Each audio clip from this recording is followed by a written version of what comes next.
Oi gente bonita, tudo bom? Eu sou a Manu e esse é o Manuscrita.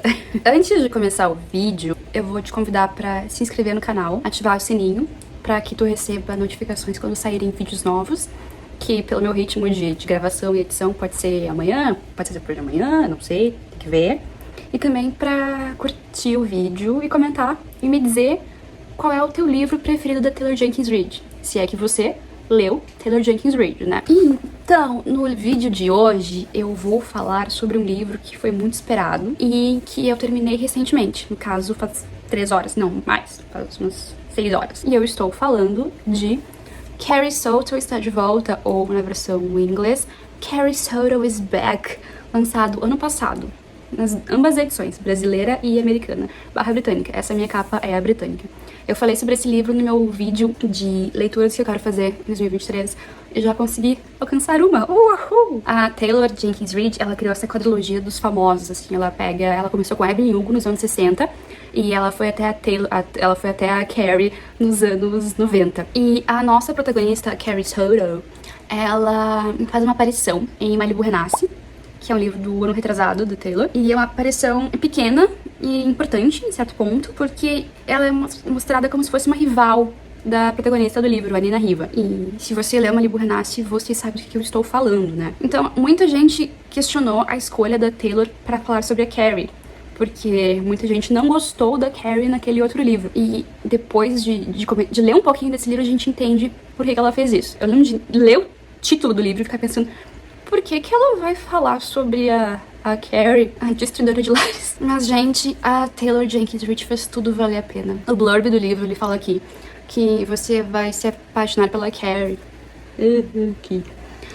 E eu fiquei pensando, será mesmo? Depois de ler ele, eu vou te dizer que sim, eu me apaixonei pela Carrie. Da metade do livro pro final, né? Mas de qualquer maneira, eu me apaixonei por ela. O livro, ele começa já do ponto de virada, que é a sinopse, que a Carrie, ela é uma tenista que se aposentou aos 32 anos. E no início do livro, ela tá assistindo uma partida da possível mulher que vai tirar esse recorde dela, que ela tem um recorde que ela ganhou 20 Grand Slams no total. Grand Slam é os torneios que a gente tem ao redor do mundo. A gente tem os abertos de tênis, a gente tem o aberto dos Estados Unidos, o aberto da Austrália, o aberto da França e o Wimbledon. E cada vez que uma pessoa ganha um desses torneios, ela ganha um Grand Slam. Então a Carrie ganhou 20 deles. E aí ela vê essa menina, a Nikki Chan, que vai tirar esse recorde dela se ela ganhar mais um Grand Slam.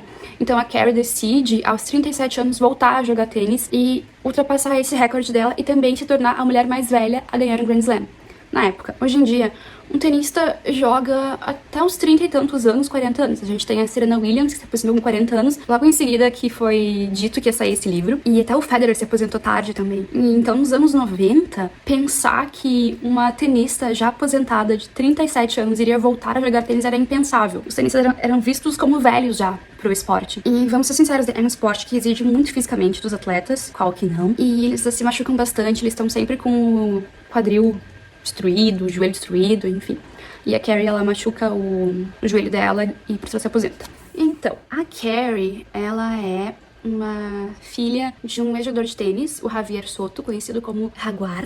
E ele se aposentou com 37 anos, e daí na Argentina. E daí ele migra para os Estados Unidos, conhece a mãe da Carrie, e a Carrie nasce. E desde pequena, o pai dela queria que ela se tornasse uma grande tenista, talvez a melhor tenista do mundo. E ele começa desde cedinho a treinar tênis com ela. E a gente acompanha o início da Carrie no esporte, treinando muito com o pai. Ele cria a filha dele com uma pressão absurda e uma expectativa gigante em cima da menina. E ele projeta muito, muito nela que ela vai ser uma grande campeã. E isso acaba estragando a Carrie, de certa forma, porque desde pequena ela já é muito competitiva, muito ambiciosa, tem uma mania de grandeza, talvez. E eu fico me perguntando, se o pai da Carrie não fosse um tenista, se ele fosse um vendedor, será que ela teria pego tanto gosto pelo esporte? Ou será que ela teria começado a jogar tênis? Mas enfim, a bichinha tem um talento absurdo. A Carrie, então, por ela respirar tênis, ela não faz amizade no colégio, ela não tem uma vida normal de criança/adolescente. Ela sai das aulas e em vez de tomar sorvete com o pai, ela vai treinar, ela vai correr na praia. É um treinamento muito árduo e diário que a nossa pequena Carolina passa para se tornar uma tenista de alto nível. Então, por ela crescer com essa expectativa toda, ela acaba que ela não se desenvolve emocionalmente.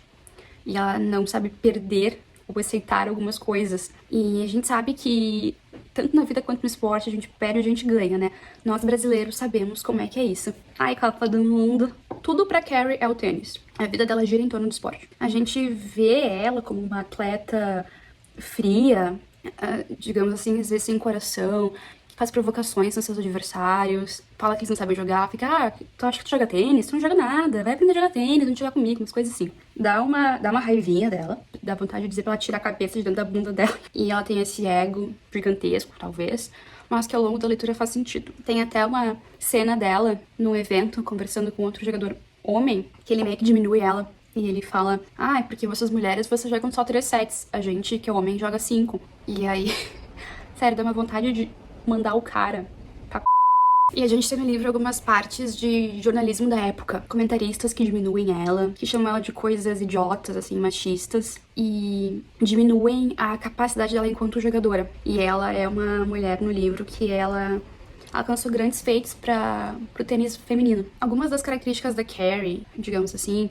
que ela é ambiciosa e competitiva, para mulheres é visto como se fosse uma coisa pejorativa, enquanto para homem é um adjetivo positivo, sabe? Porque ele é o cara, ele pode. E ela, por ser mulher, não pode, uma coisa assim. Essa imagem que a gente tem da Carrie em Malibu Renasce é uma imagem através dos olhos da Nina Riva, que era bem na época que ela tava no auge. Então a gente entende esse véu que colocam em cima da Carrie. Só que tu vai lendo o livro e tu vai entendendo que não é bem assim. A Carrie, ela não se conforma com as ideias de que mulheres têm que ser boazinhas, que elas têm que ser doces, que ela tem que aceitar as coisas.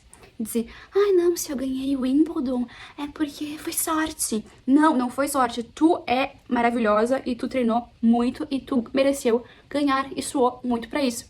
Só que se ela dissesse, não, porque eu fiz por merecer, ela é taxada de arrogante. E esse livro, ele tem uma visão de feminismo incrível. É lindo demais acompanhar a jornada da Carrie. Lindo, lindo, emocionante, assim. Ela se descobre uma mulher foda, uma atleta impecável, uma pessoa maravilhosa. E eu sou uma pessoa assim. Se alguém me elogia ou fala que fez alguma coisa certa, eu fico, não, mas sei lá. Não sei por que você acha isso, sabe? Não é verdade. E eu não consigo aceitar quando me elogiam. Eu não sei se é minha síndrome de impostor falando, mas eu fui criada pra entender meus próprios méritos. Só que pra mim isso não parece real. E eu aprendi um pouquinho sobre mim nesse livro, que eu, enquanto mulher, posso ser tão maravilhosa e merecedora dos meus feitos que nem a Carrie é. E isso foi bem especial, assim, tipo, tava vendo um vídeo sobre ela, sobre o livro, né, e eu meus olhos meio que encheram d'água, assim, falando, não, você mulher, você pode tudo, mulher. Não deixa ninguém te falar que não. E o que a Taylor faz com essas personagens dela, ainda que personagens tipo livro, ela cria essas mulheres, essas pessoas, no geral, e parece que realmente existiram.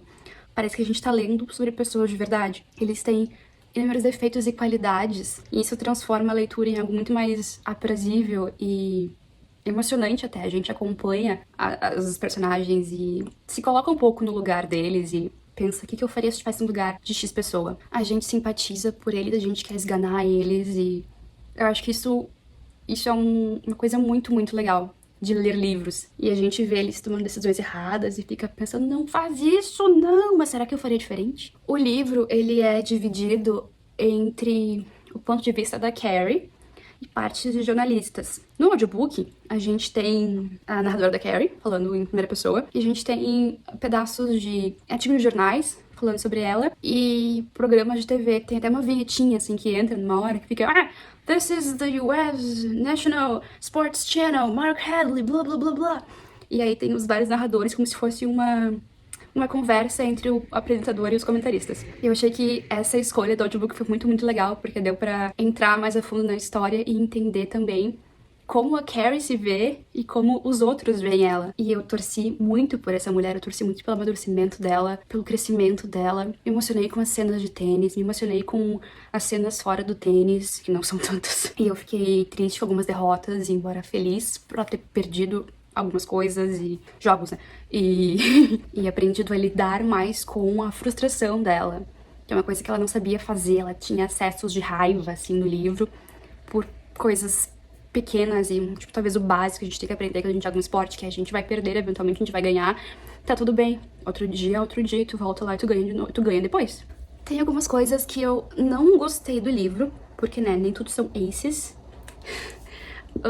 Mas são coisas pequenas, assim, sabe? Algumas das cenas das partidas não são longas, mas eu meio que não queria ler tanto sobre o jogo em si, eu queria ler mais sobre o universo em volta da Carrie. Mas eu acho que é interessante, é importante também pra gente entender a maneira como ela joga.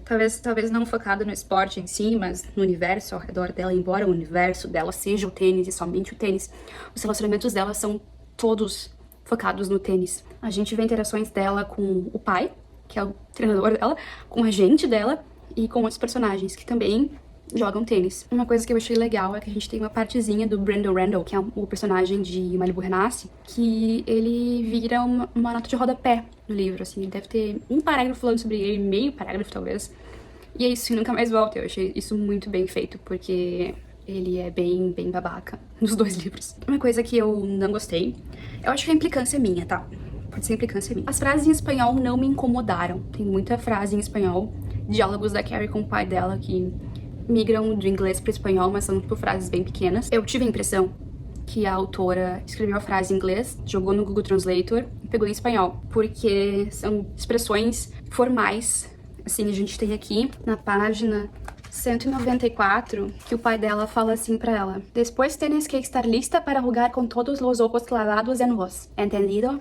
E assim, se tu tem um pai falando com uma filha num ambiente íntimo, eu não imagino que o pai use o termo vos. Eu imagino que ele falaria ojos clavados en ti. Mas isso é só uma coisa minha, tá? Uma coisa pequena, não influenciou em nada na experiência geral do livro. E também, outra coisa que me incomodou um pouquinho também, foi o sotaque da narradora, da Stacey Gonzalez.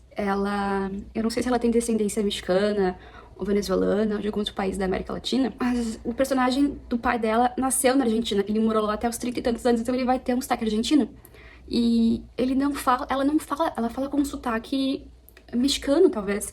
Não um sotaque argentino, que é bem característico, pelo menos do que eu ouvi o mestre falar. E, sei lá, isso me incomodou bem pouquinho, mas me incomodou. Mas é isso, gente linda.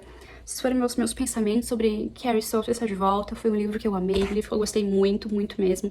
Achei que eu comecei o ano com o pé direito, comecei o ano com Grand Slam.